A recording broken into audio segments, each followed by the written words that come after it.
ज्यापासून लग्न होती त्यापासून आम्ही इतरही वस्तू बनवल्या. केळीच्या खांबातील आतील तंतुमय भागावर चाकूने खुरपून फायबर वेगळा केला. फायबर दुरूनात वाढवला. त्याच फायबरची हा बघा फायबर. हा फायबरलाच गुंफून मजबूत दोरी सुद्धा बनवलेली आहे. ही दोरी प्लॅस्टिक दोरीला उपयोगी सुद्धा आहे. आणि आम्ही चटई पण बनवली, प्रदूषण पण होणार नाही आणि टिकाऊ वस्तू आहे. हे पण अल्पखर्चिक आहे. आणि हे चटई आपण आता समजा हे तुटली आणि हे आपण फेकून दिली तर हे चटई मातीत लवकरात लवकर मिसळते आणि माती सुपीक बनते. आणि आपण मंदिरात टोपली नेतो, प्लास्टिकची नेतो. त्याच कारणाने मी टिकाऊ टोपली बनवलेली आहे. अल्पखर्चिक आहे. पण पूर्णपणे उंदीरा पायांनी बनवली मॅडम. खूप छान सुंदर. विद्यार्थ्यांची आयडिया प्रत्येकाची वेगवेगळी आणि द्यायची. चटई याचं दुसरं पण म्हणजे हे करू शकतं, हे दहाचं दहाचं साधं पण करायचं. म्हणजे आपण याला पायावर जर लावलं आणि तर आणखी म्हणजे थोडंसं हे होऊ शकतं. आणि तुम्ही टेस्ट पण करू शकता दोरी. पहा मॅडम, प्लास्टिक किती दोरीला मजबूत आहे उपयोगी ते. आहे. ओढून पहा ना, ओढायला ताकद लावा. केळीचं वाटतं का आपल्याला? केळीपासून दोरे आहेत ते. ताकद लावा. 10 जणांना तो तोडणी बनवणार. आणि आम्ही केळीच्या खांबांवरील बाहेर सुकलेल्या सालीला मजबूत आहे ते तर. असं आहे ते.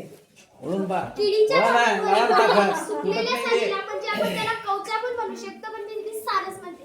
केळीच्या खांबांवरील बाहेरील सुकलेल्या सालीला आकर्षित आकाराने कापून कार्ड पेपरवर फेविकॉलने चिपकून आकर्षित ग्रीटिंग कार्ड सुद्धा बनवले. आपण birthday party, new year function कोणत्याही फंक्शनला देऊ शकता, भेट म्हणून पण देऊ शकता. आणि सुद्धा हे फक्त चिकट काम केलेलं आहे, बाकी काहीच नाही. हे म्हणजे खर्च नाही असं तर आणि हे आणि हे पोस्टर्स तयार केले आहेत मी. आयडिया फक्त वारलिया, त्याच्यानंतर साधा, त्याच्यानंतर याच्यामध्ये फॉन्ट मध्ये कमळ आणि हे एक बियर. हे फक्त केळीच्या खांबांवरील बाहेरील सुकलेल्या सालीपासून सुकलेल्या साली त्याला याच्यावर चाकूने मी खरडायचं. कलर पेंट केलेला नाही. हे नैसर्गिक आहे. म्हणजे पूर्णपणे इको फ्रेंडली म्हणजे पर्यावरणपूरक सुद्धा आहे. म्हणजे त्याला रंग द्यावा लागत नाही, ऑटोमॅटिकच त्याला आता तयार तुम्हाला होतं. असं वाटत असेल की हे साल आहे, या सालीला आम्ही असा ब्लॅक कलर दिलेला आहे, पण तसं नाहीये. म्हणजे की केळीची खांब जेव्हा साल असते ते जेव्हा झाड कापल्यावर साल इकडे तिकडे पडते, जेव्हा त्याच्यावर ऊन पडते त्या उन्हीने त्याच्यावर असे काळे काळे डाग येतात.